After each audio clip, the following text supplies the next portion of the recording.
सी 109 अभी तक जितने क्वेश्चंस किए, I want it to be done written practice, so that अभी आगे क्या बहुत सारे प्रैक्टिकल क्वेश्चंस आएंगे। सो स्टार्ट से अगर अपना ग्रिप रहता है तो पूरा स्टैंडर्ड अपने को समझ में आता है।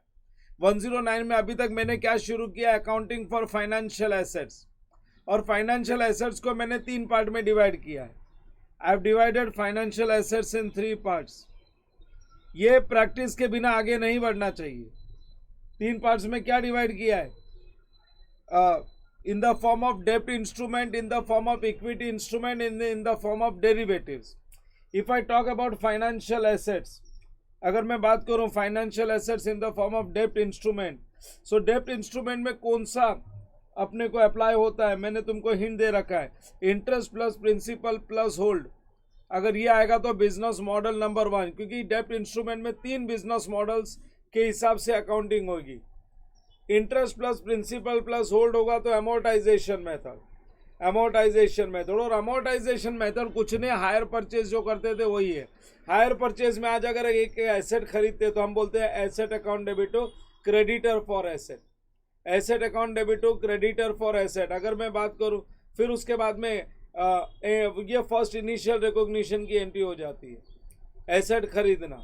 फिर उसके बाद हम क्रेडिटर को पेमेंट करते हैं तो इंटरेस्ट के साथ पे करते हैं, तो interest account debit to creditor, creditor to cash bank, interest account debit to creditor, creditor to cash bank, PNL to interest. बस यही तो एंट्रीज है।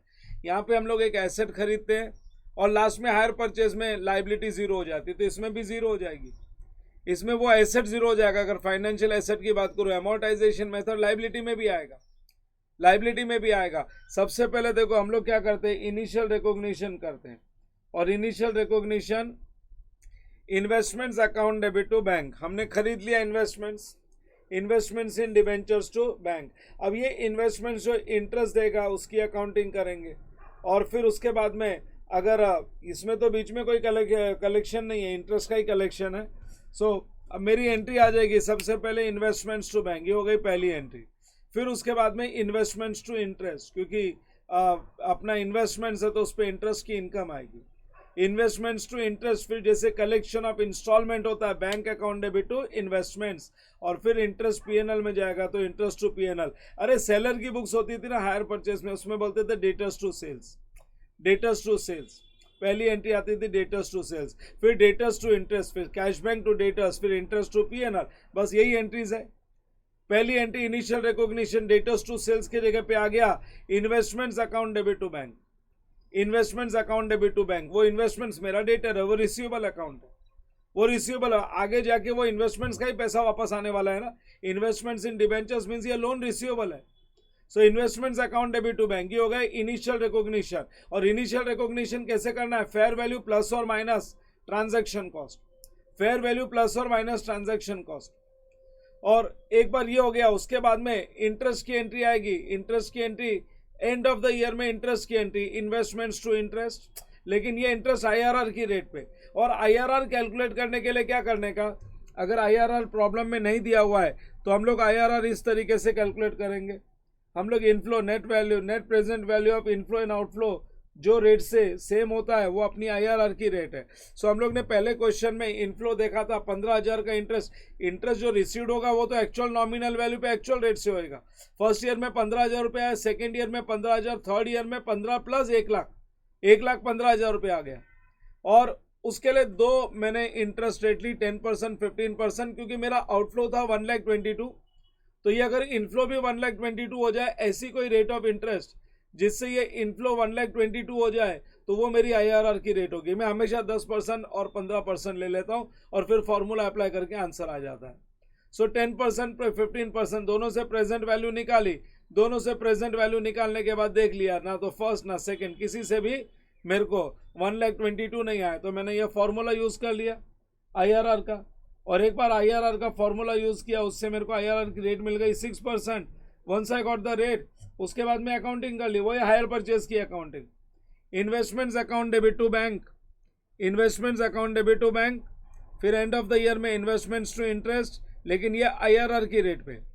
और फिर bank account debit to investments. Bank account debit to investment जो collection हुआ, और ये closing balance becomes opening balance. फिर से अगले साल से investments to interest, bank account debit to investments, और closing balance becomes opening balance again, investments to interest, bank account debit to investments, and closing balance will become zero. ये वही है, hire purchase ही है, एग्जैक्टली वो का वही है। और उसके बाद में नेक्स्ट आता है इन्वेस्टमेंट्स इन एफडी। अरे इन्वेस्टमेंट्स इन एफडी में हर साल अपने को कुछ कलेक्ट नहीं होता है, वी डोंट कलेक्ट एनीथिंग, हम कुछ कलेक्ट नहीं करते हैं। हाँ, लेकिन इंटरेस्ट ड्यू तो जरूर होगा।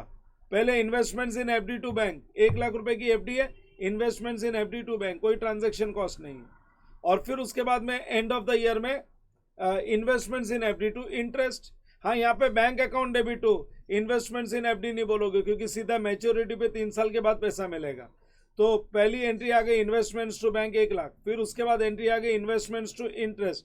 लेकिन इंटरेस्ट कौन से रेट पे? आईआरआर की रेट पे, इस पर झमेला नहीं है, आईआरआर ऑलरेडी कैलकुलेट किया हुआ है, आईआरआर ऑलरेडी कैलकुलेट किया हुआ है। So investments to investments in FD to interest, और उसके बाद बैंक अकाउंट डेबिट कुछ नहीं, क्लोजिंग बैलेंस आ जाएगा, वो बन जाएगा ओपनिंग बैलेंस।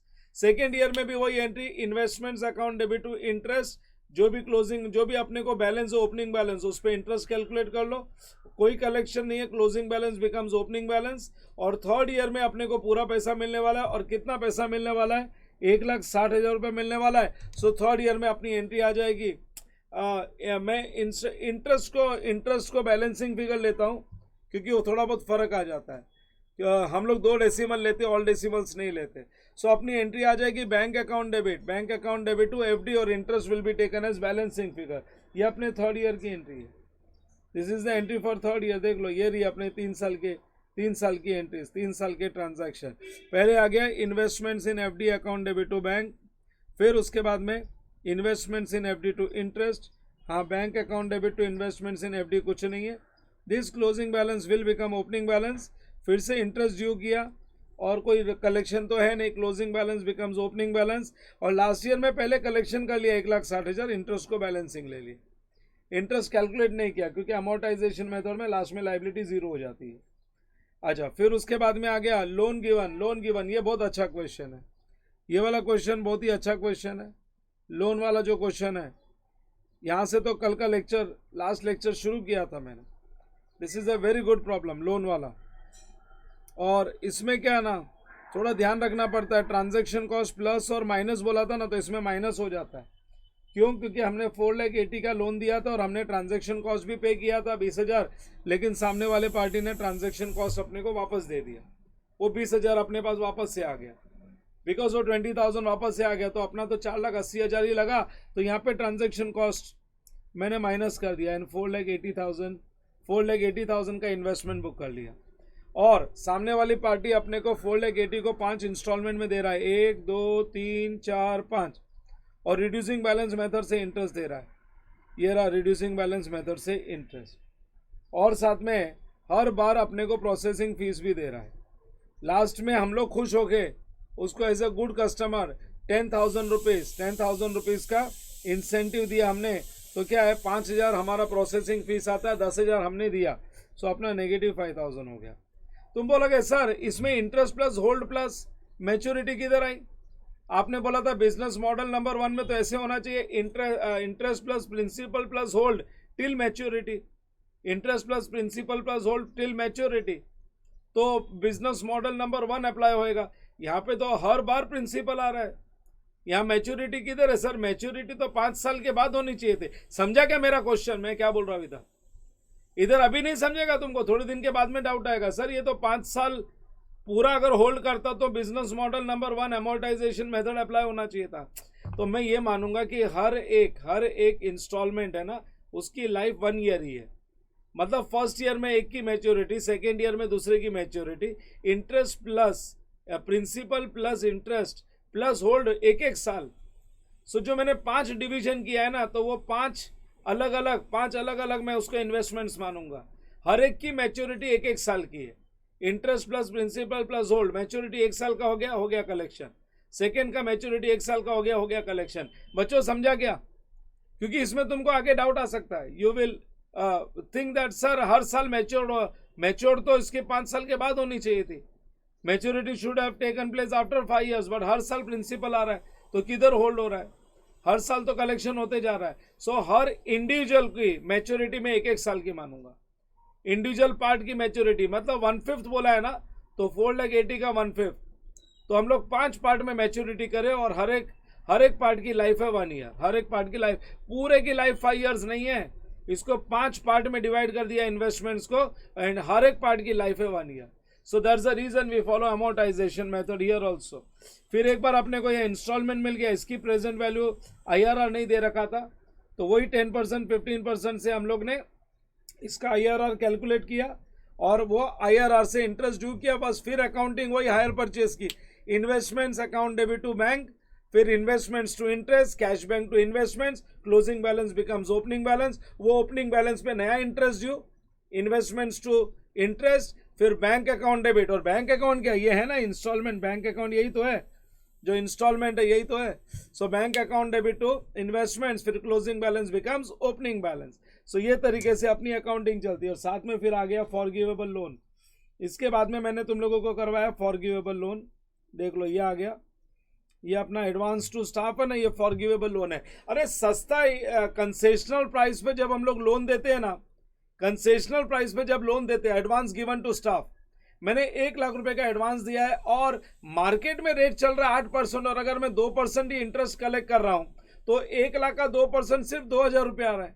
अरे 1 लाख का 2% खाली 2,000 आ रहा है, तो मार्केट में अगर 8% इंटरेस्ट चल रहा है, तो अगर मार्केट के हिसाब से लोन की अमाउंट देखो तो लोन की अमाउंट कम होगी. 1 लाख पे 8,000 रुपये का मार्केट के हिसाब से इंटरेस्ट आना चाहिए, लेकिन अपने को इंटरेस्ट आ रहा है 2,000 का.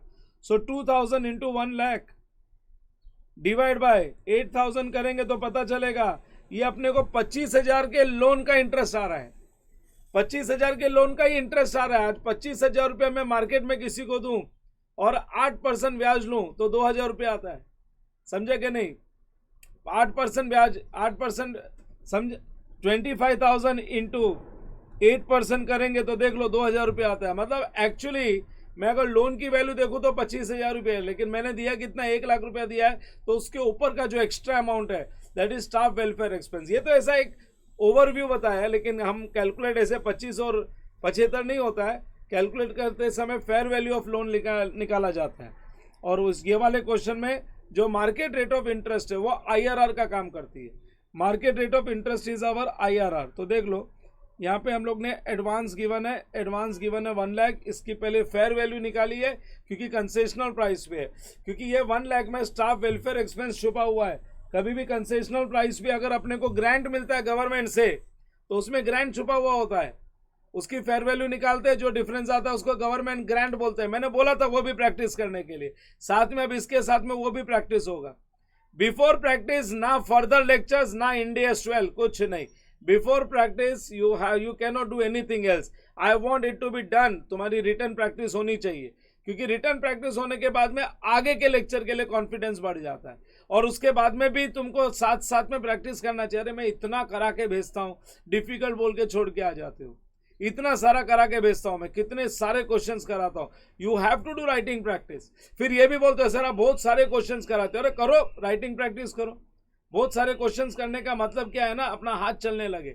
नहीं तो फाइनल सीए वाले बच्चों का तकलीफ यही होता है कि इतना कंटेंट कर लेते हैं, रिटर्न प्रैक्टिस कुछ नहीं होती है.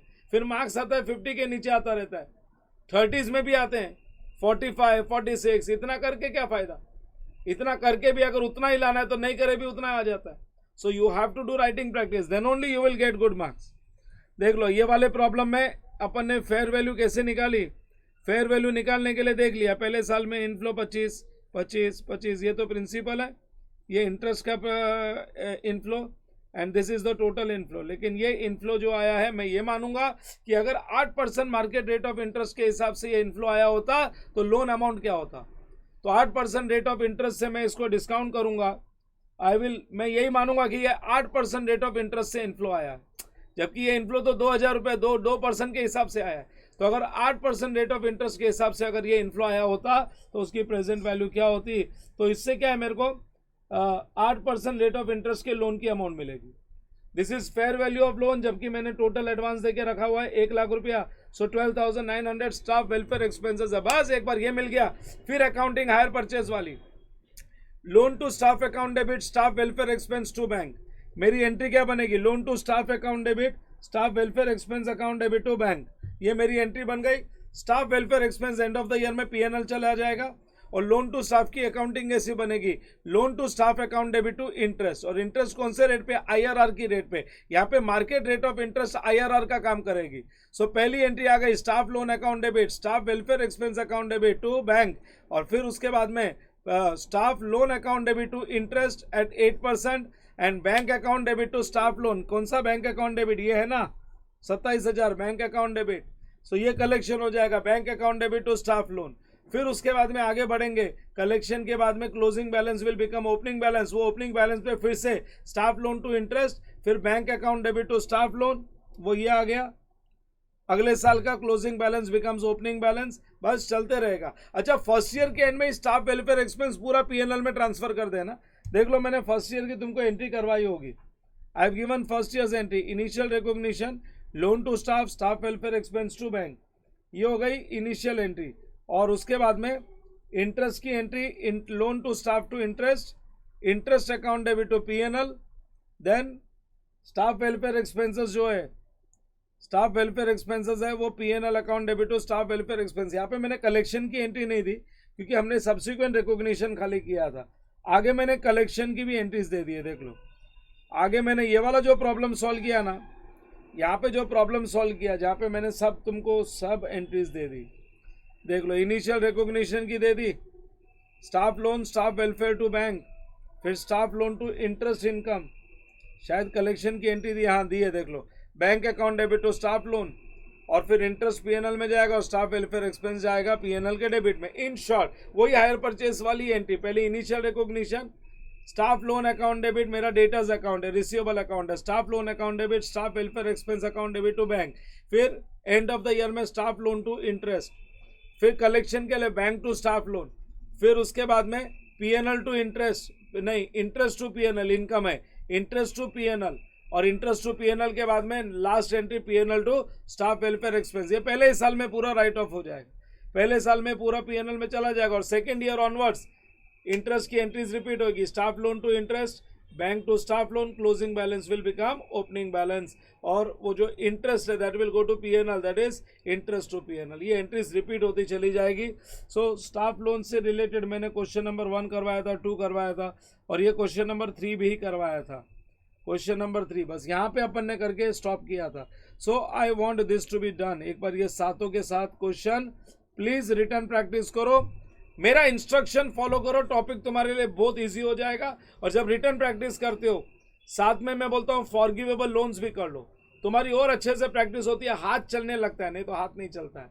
टॉपिक में तुम लोग क्या करते हो ना, पूरा टॉपिक होने के बाद में भी तुम नए नए कोई भी क्वेश्चंस देखते हो तो तुम्हारा दिमाग नहीं चलता है, तुम उधर ही स्टक हो जाते हो। नहीं, इतने क्वेश्चंस कराएं एग्जाम में, अगर इसी में से आने वाला है तो ये सब थोरो होना चाहिए, साथ में होना चाहिए, क्योंकि अभी आगे डिफर्ड टैक्स का झमेला भी आएगा इसके अंदर। इसमें डिफर्ड टैक्स का ये भी पार्ट आने वाले है जब मैं हाइब्रिड इंस्ट्रूमेंट्स कराऊंगा, जिसमें अभी जैसे स्टाफ वेलफेयर एक्सपेंस ढूंढा है ना मैंने लोन टू स्टाफ में, वैसे लोन लेंगे जब फाइनेंशियल लाइबिलिटी के प्रॉब्लम आएंगे, जब हम लोग पैसा लेते हैं तो उसमें इक्विटी और लाइबिलिटी इंस्ट्रूमेंट होता है। अगर कन्वर्टेबल डिवेंचर्स है तो इसमें इक्विटी और कन्वर्टेबल डिवेंचर्स, आज तो क्या है ना, आज तो मैंने डिवेंचर्स इश्यू किए, मेरे पास पैसा आ गया, लेकिन फ्यूचर में अगर उसको कन्वर्ट करके मैं इक्विटी शेयर्स बनाने वाला हूं तो आज से ही वो डिवेंचर्स का 2 टुकड़ा करना पड़ेगा। उसमें कुछ पार्ट को मेरे को इक्विटी मानना पड़ेगा, कुछ पार्ट को मेरे को डेप्ट मानना पड़ेगा। सो इक्विटी और डेप्ट इंस्ट्रूमेंट, जैसे आज ये वाले प्रॉब्लम में स्टाफ को लोन तो दिया था मैंने 1 लाख रुपए का, लेकिन उसकी 2 डिवीजन कर दी, उसमें कुछ स्टाफ वेलफेयर एक्सपेंसेस है और उसमें से कुछ पार्ट है स्टाफ वेलफेयर एक्सपेंस और कुछ पार्ट है staff loan. So income tax department क्या बोलता है, आईटी डिपार्टमेंट बोलता है हम ये स्टाफ वेलफेयर एक्सपेंस को नहीं मानते, हम तो यही मानते हैं तुमने लोन दिया है 1 लाख रुपए का, हमारे लिए एज पर टैक्सेशन लो ये 1 लाख रुपए का लोन है, लेकिन हम बोलते हैं नहीं, हमारा स्टाफ वेलफेयर एक्सपेंसेस को हटाओगे तो बैलेंस हमारा लोन है। सो अकाउंट्स बैलेंस शीट के फिगर में कैरिंग अमाउंट में और टैक्स बेस में डिफरेंस आ जाता है। ये जो डिफरेंस आता है इस पे अपने को डिफर टैक्स कैलकुलेट करना पड़ता है। सो अभी यहाँ पे डिफर टैक्स वाला पार्ट भी आएगा, बट वो सबके लिए पहले ये टॉपिक पे तो अपना कंट्रोल होना चाहिए। जब तक इस पे कंट्रोल नहीं है we can not proceed further.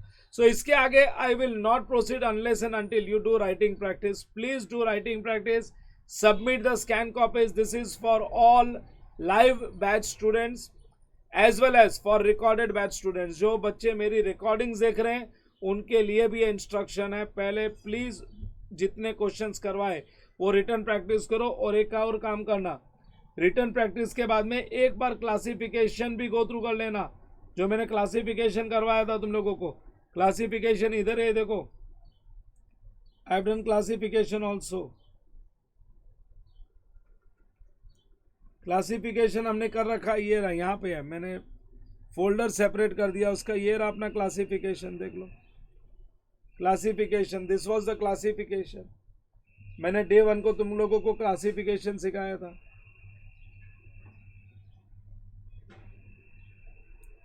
Classification की लिस्ट दी थी मैंने, ये रही ये क्लासिफिकेशन भी देख लो। जितना किया अप टू डेट रहने का, जितना किया प्लीज अप टू डेट हो।